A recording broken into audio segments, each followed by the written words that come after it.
Kalau kita bicara soal Vietnam, apa sih yang pertama kali muncul di kepala? Mungkin sejarah perangnya ya. Tapi coba deh kita lihat lagi sekarang.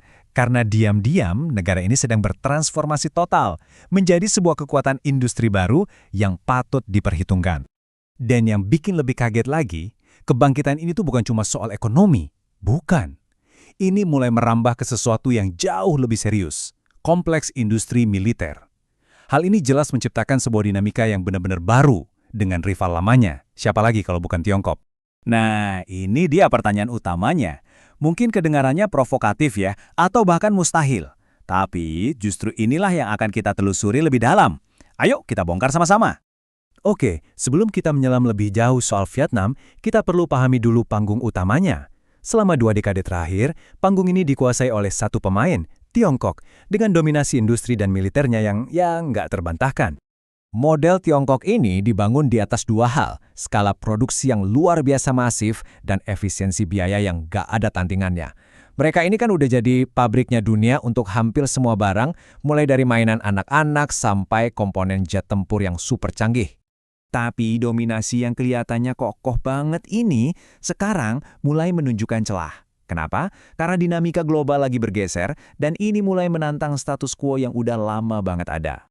Mulai dari ketegangan geopolitik, perang dagang, sampai resiko rantai pasok yang kita semua rasakan pas pandemi kemarin. Ini semua memaksa banyak perusahaan dan negara untuk mikir ulang, wah, kita nggak bisa nih terlalu bergantung sama satu negara aja. Mereka mulai cari alternatif lain. Nah, di tengah pergeseran besar inilah, satu negara di Asia Tenggara dengan sangat cerdik melihat sebuah peluang. Dan negara itu adalah Vietnam. Perusahaan-perusahaan raksasa dari elektronik sampai garmen sekarang berbondong-bondong mindahin produksi mereka ke Vietnam. Aliran investasi ini, pelan tapi pasti, mulai membangun fondasi industri yang jauh lebih kompleks dan canggih di negara itu. Jadi, apa sih resep rahasianya Vietnam? Sebenarnya, ada kombinasi 3 faktor kunci. Pertama, jelas biaya tenaga kerja yang lebih kompetitif. Tapi yang bikin para investor ini betah adalah stabilitas politiknya yang terjaga dengan baik, plus lokasinya yang strategis banget sebagai gerbang ke Asia Tenggara. Tapi yang benar-benar bikin ceritanya menarik adalah pergeseran yang lagi dilakukan Vietnam. Mereka nggak berhenti cuma jadi produsen sipil aja. Mereka juga mulai serius mengembangkan sektor pertahanannya sendiri. Mereka memulainya dengan sangat terukur loh, nggak langsung bikin yang aneh-aneh, mulai dari yang kecil dulu, kayak bikin senjata ringan, fokus ke pemeliharaan peralatan militer yang sudah ada, sambil menjalin kemitraan teknologi dengan negara lain. Langkah ini mungkin kelihatannya kecil ya, tapi secara strategis ini adalah sebuah pernyataan yang besar. Ini adalah upaya Vietnam untuk mandiri, untuk mengurangi ketergantungan para negara lain soal keamanan nasional mereka. Tentu saja, semua ini bukan kebetulan. Di balik semua ini, ada sebuah rencana jangka panjang yang dieksekusi dengan sangat hati-hati untuk membangun kapasitas nasional Vietnam. Jadi, strategi Vietnam itu pada dasarnya punya 3 langkah cerdas. Pertama, mereka buka pintu lebar-lebar untuk investasi asing. Tujuannya bukan cuma buat dapat modal, tapi juga ilmunya. Langkah kedua yang paling krusial adalah memastikan teknologi yang masuk itu nggak cuma dipakai, tapi juga dipelajari dan diserap.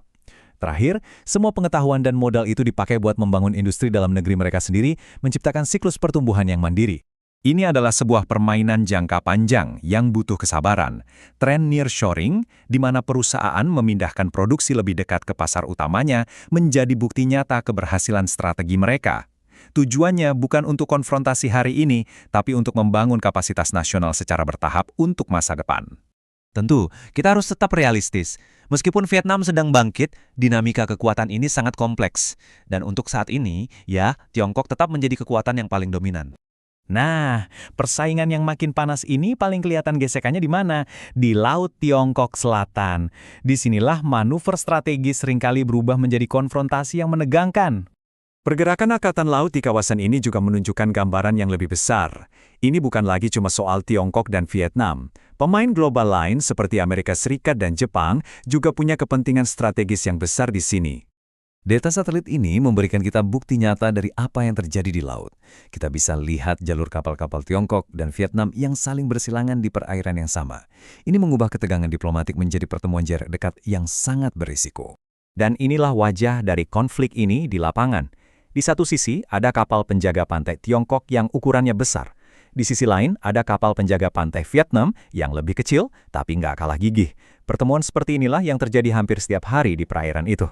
Jadi apa kesimpulan utamanya? Begini, Vietnam itu tidak sedang menggantikan Tiongkok. Sebaliknya, kebangkitan mereka menciptakan apa yang bisa kita sebut sebagai redistribusi kekuatan. Ini menciptakan sebuah keseimbangan baru yang lebih multipolar dalam lanskap industri dan militer global. Kedepannya, arena persaingan ini akan terus berevolusi. Ini nggak akan lagi cuma soal siapa yang bisa memproduksi paling banyak atau paling murah, tapi tentang siapa yang bisa menguasai teknologi yang paling superior.